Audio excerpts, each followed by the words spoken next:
네, 일본과 중국 현지 반응 이어서 보셨는데 북한이 이렇게 이번 주부터 다음 주 사이에 군사정찰 위성을 발사하겠다고 거듭 확인하면서 동북아의 긴장이 고조되고 있습니다. 네, 우리나라는 방어 훈련에 돌입했고 일본은 한술 더 떠서 요격 가능성까지 언급하면서 반발하고 있습니다.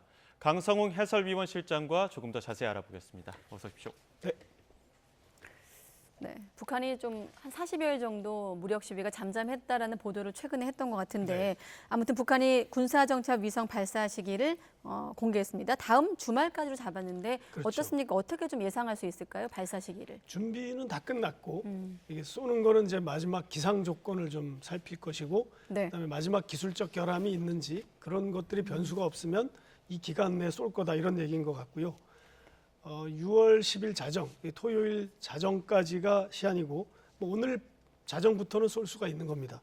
근데 리병철 군사위 부위원장이 6월이라고 말했기 때문에 6월 1일부터 10일까지 이 기간에 아무 때나 쏠 수 있다는 것으로 보면 될 것 같고요. 네.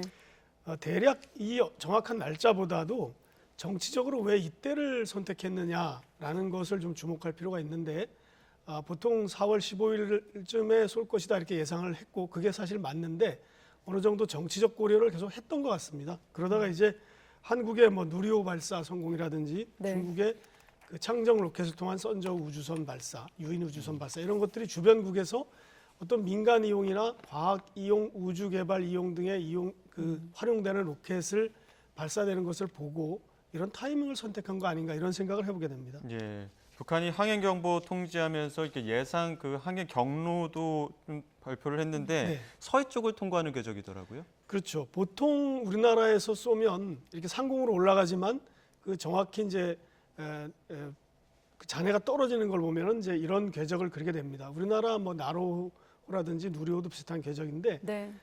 동창리라고 하는 그 철산군 동창리 북쪽의 실행이주 끄트머리, 압록강 끄트머리 쪽에서 쏘게 되면 대략 이런 궤적을 그리게 됩니다. 첫 번째 그 1단 발사체에서 분리된 잔해가 떨어지는 곳이 그 중국 산둥반도 쪽 그 노란 네모 구역이고요. 예. 네. 그 다음이 이제 그 위성의 덮개라고 하는 페어링이 떨어지는 곳이 저 정도 올라가면서 이렇게 떨어뜨리는 건데 그 다음에 이제 2단 발사체의 잔해는 그보다 훨씬 먼 곳에서 떨어지는데요. 네.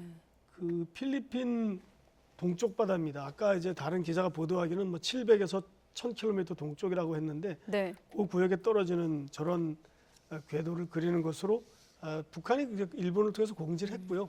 저거는 이제 영해가 아니라 공해이기 때문에 이렇게 공지를 하는 게 일반적입니다. 그렇군요. 자, 지금 보면 1단 분리, 페어링, 2단 분리 이거 다 누리호 발사할 때 우리가 네, 학습한 맞습니다. 대목 아니겠습니까? 그래서 우리가 우주 발사체를 나눌 때 목적에 따라서 네. 때론 위성이 되기도 하고 네. 때론 미사일이 되기도 하는데 어떻습니까? 누리호를 우리가 지난주에 성공적으로 발사를 했고 네. 북한이 발사하는 위성하고는 어떻게 다른 걸까요? 그 누리호는 사실 뭐 과학 위성이고 네. 우주를 연구하기 위한 그런 목적이라면 이건 북한이 명백히 밝혔듯이 군사 정찰 위성입니다. 네. 리병철 부위원장이 오늘 밝힌 걸 보면 미국의 군사 행동을 실시간 감시하기 위한 목적이다 이렇게 얘기를 했고요. 뭐 미국만 감시하는 게 아니죠. 우리나라의 군대 이동이라든지 배치도 감시하게 되고 네. 또 아까 다른 전문가도 방송에 나와서 말씀하셨습니다만 이게 북한이 핵무기를 쏘거나 ICBM을 쏠 때 이것이 그 눈에 해당되는 거라고도 그 전문가들은 보고 있는데요. 네. 그러니까 이런 굉장히 파괴적이고 우리나라 안보에는 굉장히 위협적인 그런 무기라고 할 수가 있습니다. 리병철 부위원장이 말한 걸 보면은 또 북한의 군사적 준비 태세 강화에 필수적이다 이렇게 얘기를 했거든요. 대상이 한국군이고 미군이기 때문에 이것은 우리를 겨냥한 거다라고 생각할 수 있고요. 이것을 이제 북한 입장에서는 자위권 차원이다 이렇게 얘기를 하고 있는데 우리나라가 쏜 위성과는 완전히 다른데 사실 이런 것을 노려서 이 시기를 선택한 것 아닌가 이런 생각이 들고 있습니다. 그러니까 지난주에 우리나라가 누리호 발사 성공을 하고 나니까 북한이 조금 좀 서두르는 듯한 모습을 보이고 있다 이런 관측도 나오긴 하더라고요. 그렇습니다. 이게 이제 그 군사 위성이라는 점을 분명히 알고 넘어가야 되고요. 예. 그리고 이제 이거를 북한은 자위권이라고 주장하지만 주변국 입장에서는 이건 굉장히 위협이거든요. 네.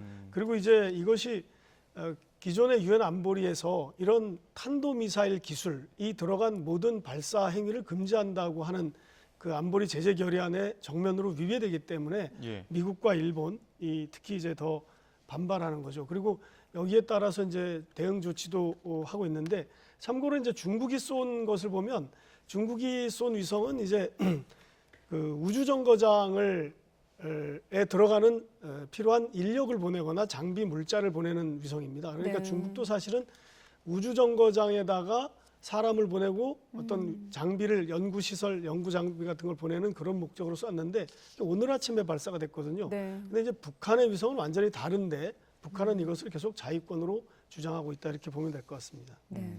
아까 제가 박진 장관이 국제 원로그룹에서 이제 오찬사를 한 내용을 전했는데 우리 네. 정부의 대응은 어떻게 나오고 있습니까? 명백하죠. 우리 입장에서는 이것이 영내 평화와 안전을 위협하는 거고요.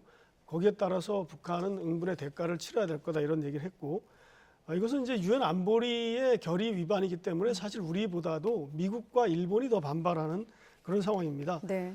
이것이 이제 미국의 입장은 우주 발사체 기술이라고 하지만 이것이 안보리가 제재를 통해서 규제하고 있는 탄도미사일 기술이 사용된 것이기 때문에 안 된다는 거고 일본은 이걸 뭐 심지어 그냥 미사일이라고 그냥 다짜고짜 지칭하는 그런 입장을 보이고 있습니다. 예. 지금 일본은 만약에 일본 영역에 낙할 우려가 있는 경우에 요격을 포함한 필요 조치하겠다 이렇게 얘기까지 하고 있는데 가능한 겁니까?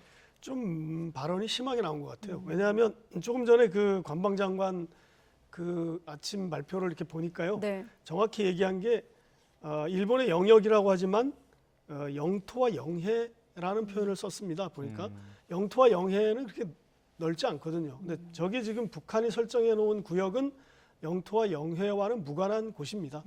그리고 사실 북한의 현재의 그 로켓 발사 기술이라든지 북한이 발표한 걸 보면 저기를 벗어날 가능성이 그렇게 높지 않다 이렇게 보이기 때문에 예. 일본이 대응을 실제 요격까지 하기에는 적절치 않은 상황인 것 같다라는 생각이 들고요. 그 다음에 이제 일본이 그 미사일을 패트리엇 그 요격 미사일 같은 걸 배치했다 그러는데 굉장히 광범위하게 배치했습니다. 그러니까 우리가 보통 오키나와에 미군 기지가 있는데 오키나와 섬 좌우로도 계속 열도가 이렇게 연결돼 있습니다. 근데 그 왼쪽으로 있는 섬이 이제 미야코 섬이고 네. 이시카키 섬이고 요나구니 섬인데 그 섬은 거의 타이완 가까이 붙어 있는 섬입니다.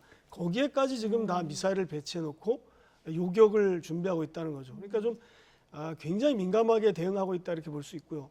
또 하나는 이제 만약에 북한의 발사체가 상공으로 지나갈 경우가 있을 수가 있습니다. 왜냐하면 네. 일본 섬들이 이렇게 열도식으로 이렇게 늘어져 있기 때문에 근데 그럴 때도 요격할 수 있다라고 얘기를 한 건데 사실 이 로켓이 일본의 오키나와 정도를 지나면 우리가 보통 영공으로 인정하는 100km 상공을 넘어서 날아가게 됩니다. 그러니까 일본이 영공과 영해라고 얘기했다면 거기에는 대체로 해당하지 않는다 이렇게 볼 수 있을 것 같습니다. 예. 네. 중국은 어떻습니까? 대화로 해결하라고 하는데 여전히 좀 북한을 두둔하는 거예요. 아까 강정규 기자 리포트에서는 사실상 무긴이다 네. 이렇게 보도했습니다만. 저도 그렇게 보고 있습니다. 이것을 대화로 각 측의 우려를 균형 있게 해결해야 된다. 이 뜻은 각 네. 측의 우려 중에 북한 측의 우려를 꼭 고려해 달라는 뜻입니다.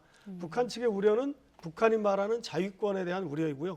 그 우려라는 것은 미군의 어떤 군사적인 행동이나 압박 때문에 북한이 자위의 어떤 위협을 받는다라는 북한 입장을 이해해 달라라는 측면이기 때문에 이것은 사실 뭐 북한의 입장을 많이 이해한 우리 한미일 이 어떤 한국과 미국, 일본 이 3국의 입장과 정반대되는 거라고 볼 수 있습니다. 다만 이것을 굉장히 어떨 때는 또 수위를 높여서 미국이 먼저 해결해라 이렇게 얘기도 하는데 그런 것까지는 하지 않았다는 측면에서 조금 수위가 완전히 높은 건 아니다 이렇게 볼 수 있고요. 네. 그러나 이제 안보리 위반이라는 부분에 대해서는 어떻게 보느냐라는 기자의 질문에 대해서 그 마우닝 대변인이 한반도 문제에 대한 입장은 변함이 없다라는 그냥 둘러대는 식으로 말했다는 것 이것을 보면은 이 중국 입장에서도 이것이 뭐 환영할 만한 일은 아닌데 그렇다고 비판할 수는 없는 두둔할 수밖에 없는 그런 상황인 것 같습니다. 예, 다음 주쯤에는 북중 또 국경 다시 개방될 것이다 이런 예상도 나오긴 했습니다만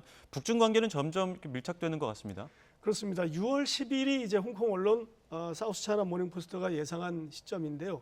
이거 공교롭게 북한이 이 군사위성을 쏘기로 한 날의 마지막 날입니다. 그러니까 군사위성 쏘고 나서 개방하겠다 이런 뜻으로도 이해가 되는데요.